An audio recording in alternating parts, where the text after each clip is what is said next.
आज हम प्रोज़ का लेक्चर नंबर 3 डिस्कस करने जा रहे हैं।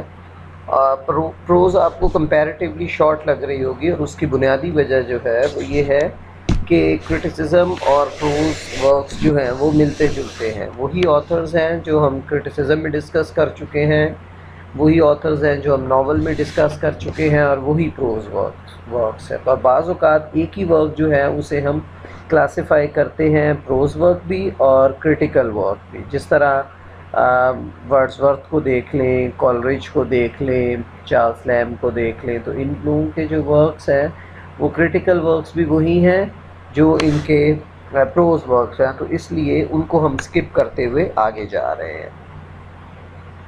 स्क्रीन पे आप देख रहे होंगे कि एंग्लो सेक्सन पीरियड है और फिर मिडल एजेस है। एंग्लो सेक्सन पीरियड में हमने ये देखा कि जो प्रोज़ है वो किंग एल्फ्रेड द ग्रेट और एल्फ्रिक द प्रीस्ट उसमें पाए जाते हैं। मिडल एजेस कहाँ से शुरू होती है? 1066 से हमने ये देखा कि प्रिंटिंग प्रेस विलियम कैक्सटन ने जब इंस्टॉल किया 1476 में इंग्लैंड में, तो वहाँ से फिर प्रोज़ वर्क भी स्टार्ट हुआ और पम्फलेट्स लिखे जाने लगे, स्पीचेस लिखी जाने लगी, लेटर्स लिखे जाने लगे और फिर वो पब्लिश होने लगे मैस लेवल पे।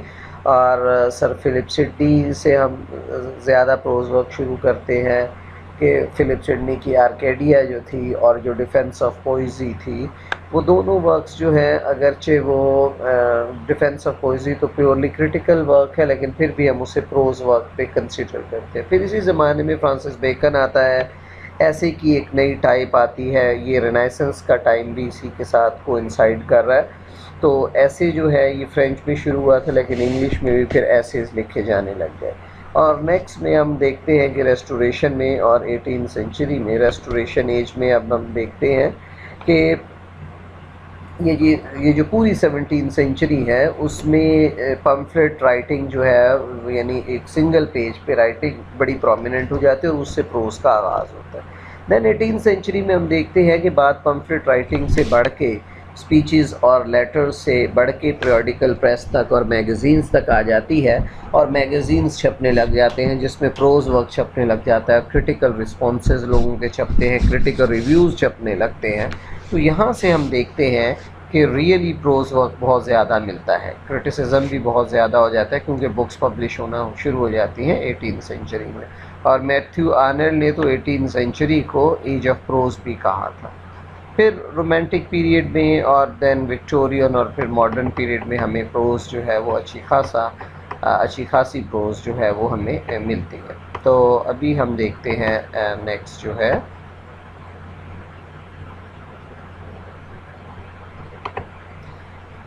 पेज पॉइंट नंबर 60 से हम शुरू करेंगे जी। डॉक्टर जॉनसन के बाद से हम शुरू करते हैं कि पीरियोडिकल लिटरेचर उस ज़माने में, डॉक्टर जॉनसन के ज़माने में 18th सेंचुरी में शुरू हो गया था। और 18th सेंचुरी का जो फर्स्ट हाफ है, अगर पोइट्री के लिहाज से उसको देखें तो दो हिस्सों में उसको डिवाइड करते हैं। पहले हिस्से को एज ऑफ पोप कहते हैं और दूसरे हिस्से को एज ऑफ जॉनसन कहते हैं। तो इस ज़माने में पीरियोडिकल प्रेस बहुत ज़्यादा था और ये मैं बता चुका हूँ कि पीरियोडिकल प्रेस क्या होता था। ये बहुत से मैगज़ीन्स थे और बहुत से लोग ये मैगज़ीन्स पब्लिश करते थे पीरियड वाइज। पीरियड मतलब after a certain period, weekly या फिर मंथली या फिर बाई मंथली, कुछ ईयरली भी होते थे। तो इसमें डेनियल डेफो ने जो पीरियोडिकल शुरू किया था उसका नाम रिव्यू था 1704 में। रिचर्ड स्टील का जो था उसका नाम दी टेटलर था, दी टेटलर, ये आपने याद रखना है, दी टेटलर। और दी स्पेक्टेटर था जी, and the plebeian are some prominent periodicals of this type. तो इसको आप ये देख लें कि स्पेक्टेटर जो था ये भी रिचर्ड स्टील ही का था। रिचर्ड स्टील ही ने दी स्पेक्टेटर को भी एडिट किया था और इसमें जो था वो थॉमस एडिसन भी और ये जो सैमुअल जॉनसन भी, ये लोग भी उसमें लिखते थे ऐसे। The prose of Oliver Goldsmith की हम बात कर रहे हैं जी, 1728 से 74 तक है जी।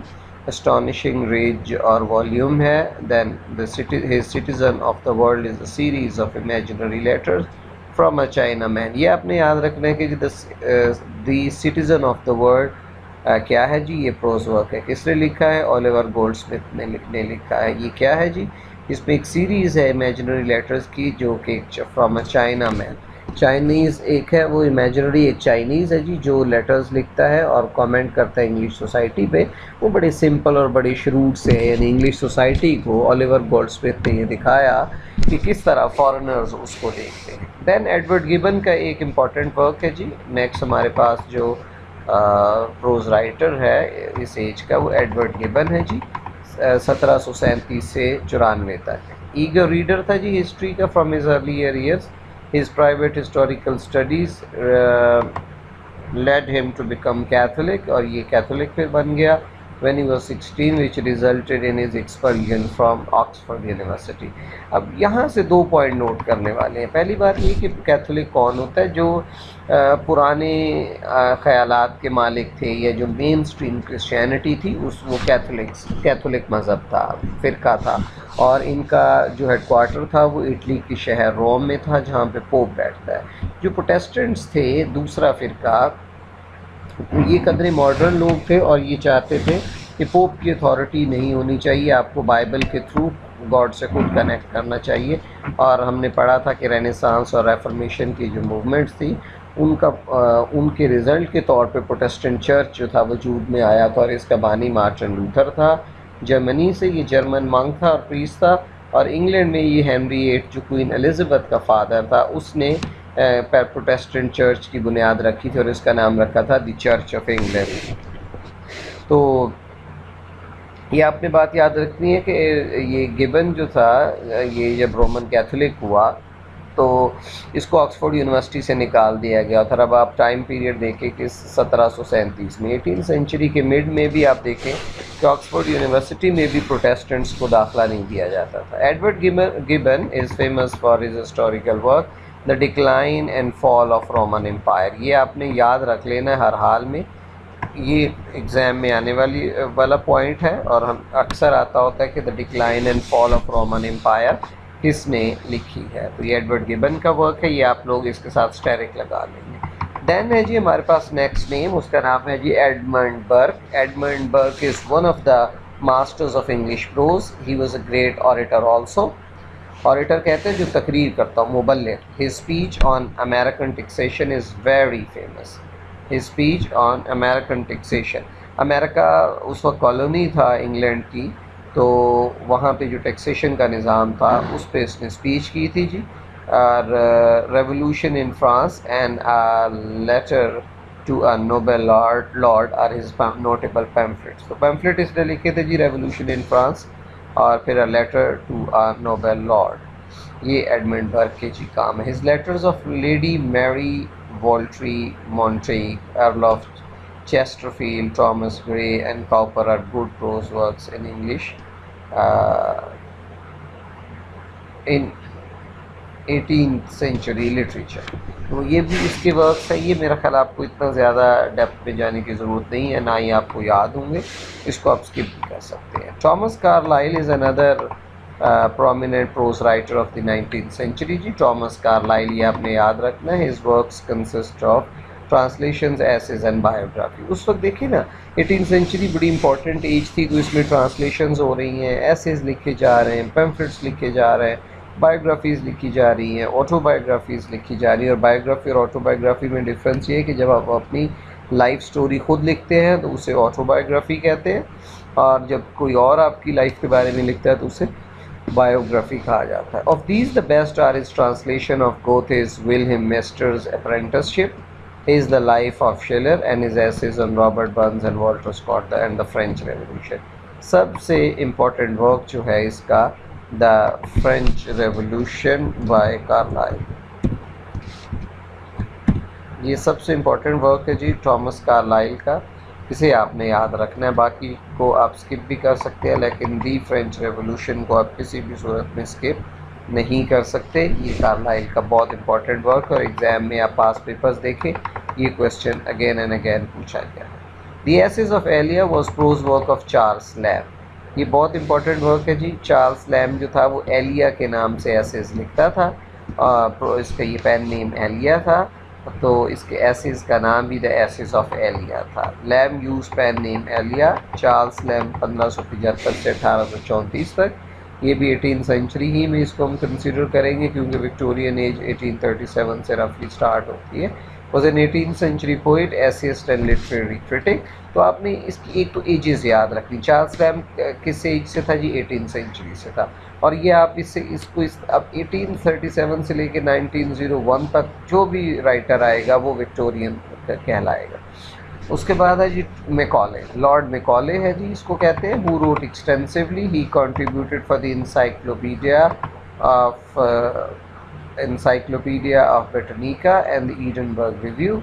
His history of England is filled with numerous and picturesque details. तो ये एसेस था, एसेस लिखता रहता था, हिस्ट्री ऑफ इंग्लैंड इसने लिखी, और कोई इसका इम्पोर्टेंट वर्क नहीं है। William Hazlitt as lecturer of literature by profession, Hazlitt was representative literary critic of the period। ये भी देखिए 1830 तक है, तो फिर 18th सेंचुरी में इसको हम कंसिडर करेंगे, और रिप्रेजेंटेटिव था, और ये बाय प्रोफेशन एक प्रोफेसर था जी। From 1814 until his death he contributed to the Edinburgh Review में ये आर्टिकल्स लिखता था, while others of his articles were also published in the Examiner, the Times and the London Magazine। तो William Hazlitt बस आपने याद रख लेना है कि ये क्रिटिक भी था, पोइट भी था, प्रोज राइटर भी था, और by profession lecturer of literature था जी।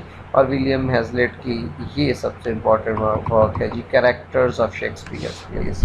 ये पास पेपर में आप देखेंगे तो बहुत से पास पेपर्स में ये क्वेश्चन आया हुआ है कि कैरेक्टर्स ऑफ शेक्सपियर्स प्लेस, ये 1817 में, कैरेक्टर्स ऑफ शेक्सपियर्स प्लेस 1817 में इसने ये बुक लिखी थी। द इंग्लिश पोइट्स उसने लिखी थी जी 1818 में, द इंग्लिश कॉमिक राइटर्स 1819 में, and the dramatic literature of the age of Elizabeth 1820 में, are good examples of literary criticism and scholarship. तो ये किसने लिखा था जी? ये सारा कैरेक्टर्स ऑफ शेक्सपियर्स प्लेस ये विलियम हैजलिट था। विलियम हैजलिट आपने याद रखना है। उसके बाद जो नेक्स्ट इम्पॉर्टेंट कैरेक्टर है जो प्रोज राइटर है हमारे पास, वो चार्ल्स डार्विन है। ये डार्विन की थ्योरी आप लोगों ने सुनी होगी कि इंसान पहले बंदर था और एवोल्यूशन के थ्रू फिर वो इंसान बना। ये इस किस्म की चार्ल्स डार्विन की ये कंट्रोवर्शियल थ्योरी है, आज भी इस पे बहुत से लोगों को डाउट्स है। तो चार्ल्स डार्विन जो था इसकी थी ओरिजिन ऑफ स्पीशीज़ के नाम से, इसका प्रोज वर्क भी है, तो उसी से ये थ्योरी उसकी निकली थी। और फिर the descent of man, he devoted himself wholly to the biological and allied studies। Pros writer भी था, बायोलॉजिकल स्टडीज़ भी करता था, और इसके जो सबसे इम्पॉर्टेंट वर्क है जी ये आपने याद रखना है, the voyage of the beagle, origin of species and the descent of man. ये बहुत इम्पॉर्टेंट है, इसको आप स्टैरिक लगा लें, और इसको आपने हर हाल में याद रखना है कि द वॉयज ऑफ बीगल किसने लिखा, ओरिजिन ऑफ स्पीशीज़ किसने लिखी, और द डिसेंट ऑफ मैन किसने लिखा। तो ये जी चार्ल्स डार्विन था। उसके बाद थॉमस डी क्विंसी की बात हम करेंगे जी। थॉमस डी क्विंसी जो है वो उसने बहुत प्रोज वर्क लिखी, और ये सबसे इम्पॉर्टेंट उसका जो प्रोज वर्क है ये है जी confessions of an English opium eater by Thomas De Quincey, appeared in the London Magazine, is a series of poems that melt away in the manner of dreams। ये dreams की शक्ल में इसने लिखा है। अब ये जो ओपियम ईटर था ये एस.टी. कॉलरिज था ओपियम ईटर, और उसने ये भी एक दफ़ा क्वेश्चन पेपर में आया था, उसने कौन सी पोएम है जो under the influence of opium लिखी थी, कि जब उसने अफ्यून का नशा किया हुआ था तो उसी हालत में उसने वो पोएम लिखी थी। कहा यह जाता है कि कुबला खान जो है उसकी पोएम वो उसने उस हालत में लिखी थी। तो वहाँ से ये शक बाज़ औक़ात पड़ता है कि शायद ये जो है ये the confessions of an English opium eater ये कहीं कॉलरिज क्या ना हो, तो उसका बिल्कुल नहीं है जी, ये है थॉमस डी क्विंसी का। ये आपने याद रख लेना है, हर हाल में बहुत इंपॉर्टेंट है, कई दफ़ा पास पेपर्स में ये रिपीट हो चुका है। अच्छा जी, नेक्स्ट है जी लंदन मैगजीन्स में। बस हम यहाँ तक अभी हम इस लेक्चर में स्टॉप करते हैं, नेक्स्ट लेक्चर में हम जॉन रस्किन से स्टार्ट करेंगे।